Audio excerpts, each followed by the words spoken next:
Hi, welcome to the second part of our course. This section is a basic introduction to using the command line on your computer. We teach you this as part of our OCR course because you need to be able to use the command line in a very basic way in order to use Tesseract. In reality, it is useful for all kinds of things. So even if you don't end up using our OCR program, a little bit of knowledge on that part cannot do any harm. Before all, certain commands and rules for the command line can differ across different operating systems. For that reason, we will show Windows in the upper window and processes for Mac in the bottom one to avoid confusion. At several points, we will show you some commands you need to type in your own command line. If the video is too fast, just pause and finish your typing in peace before you press play again. So, what is the command line? The command line is the black window in a computer that you usually see in hacker movies, where juvenile delinquents break into the Pentagon. In real life, it is an interface on your computer that allows you to run programs by typing a command and pressing enter. Most of the programs on your computer presumably have a graphic user interface, meaning you open them by clicking on an icon, the program is visibly open and you can navigate through it and operate it by using your mouse. On the command line, the mouse is powerless. Everything is done by typing. You will see later when we are doing a bit of practice that you can also run some tasks on the command line that you are usually doing through the graphic interface. This naturally begs the question, why and where one would ever use the command line rather than the graphic user interface? The answer is that the command line is quite powerful in some respects and allows you to create, search, and manipulate files in a way that you could not so easily in a graphic interface.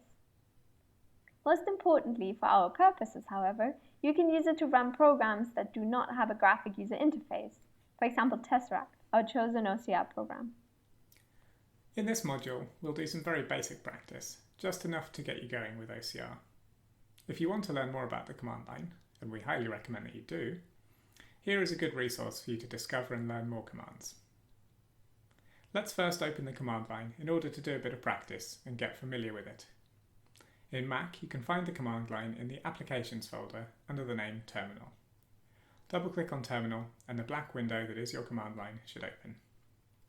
In Windows, you can hold the Windows key and press R, then type in CMD and press Enter, and the command prompt window will open.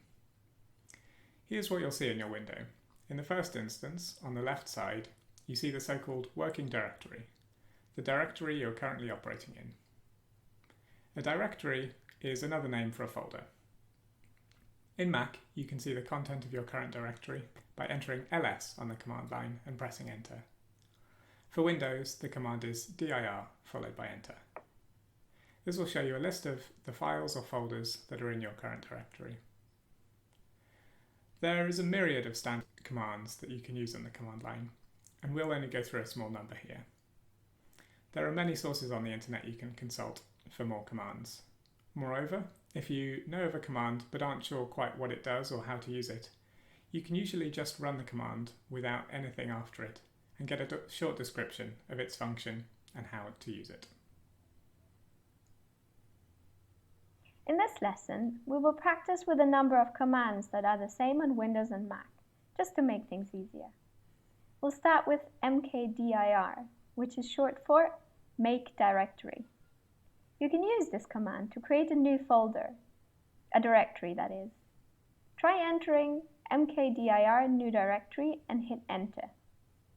If you now do ls or dir on Windows, you see that you have a new directory. Congratulations! The next command, cd, is short for change directory. We will now use this command to navigate you into your new directory. Enter cd new directory and hit enter. You can see that you are in your new directory on the left side of the command line, where the path to your current directory is shown. If you type ls or dir, nothing will be listed because the directory is empty. It doesn't have any files or directories in it yet. In order to navigate a level back up into the directory where you were before, simply do cd ... Now you are one level up again.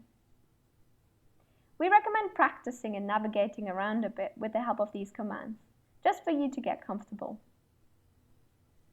So let's move on to the mv command, called move on Windows.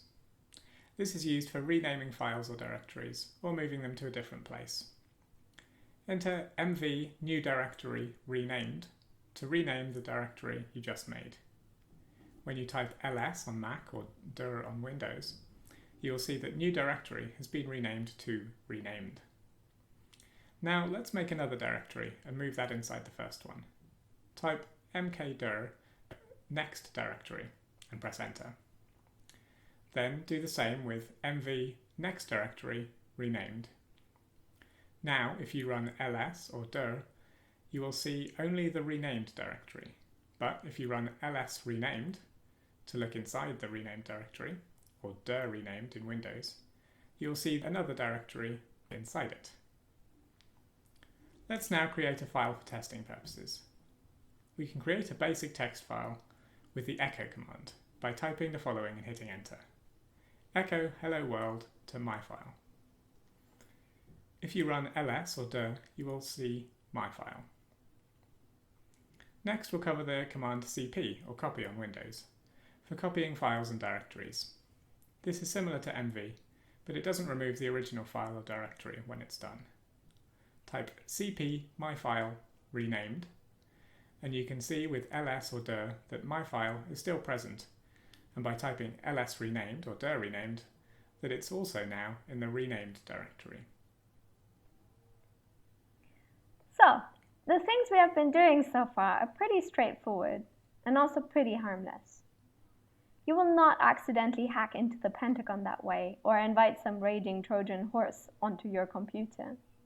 There is, however, one caveat that you need to remember when using the command line rather than a graphic user interface. The actions you are performing are not reversible. In a graphical program, you can usually press Apple Z or Control Z and undo your last step. On the command line, this isn't possible. We will show this with the next command we're introducing, rm for remove. You can run rm with a file name or rm-r with a directory name, and they will disappear forever. They are not in your trash, they are not in your bin, they are gone. Do remember that. We will now use this command to remove that empty new directory we made before. Type rm-r renamed. When you hit ls or dir now, you will see that it has disappeared. It is now gone forever. So far, we've practiced how to create and remove stuff. In the last couple of minutes, we're also going to introduce a handy component for the Mac to give you the ability to download and install lots of great command line software right from the command line itself. There isn't a great equivalent to this for Windows, and Linux has package managers built in for this sort of thing. The program is called Homebrew, and it is a widely used open source program. Homebrew greatly simplifies the downloading of programs and packages. Often, a software program does not simply stand on its own, but depends on other components you would have to also manually find, download, and build on your computer. Homebrew does all this for you. You can install it from the command line by entering this command. This is long and complicated to type out, obviously, so we recommend you go to the Homebrew homepage at brew.sh, where you can copy-paste it. So copy this command into your command line and press enter, and Homebrew will be installed. This might take a minute or so.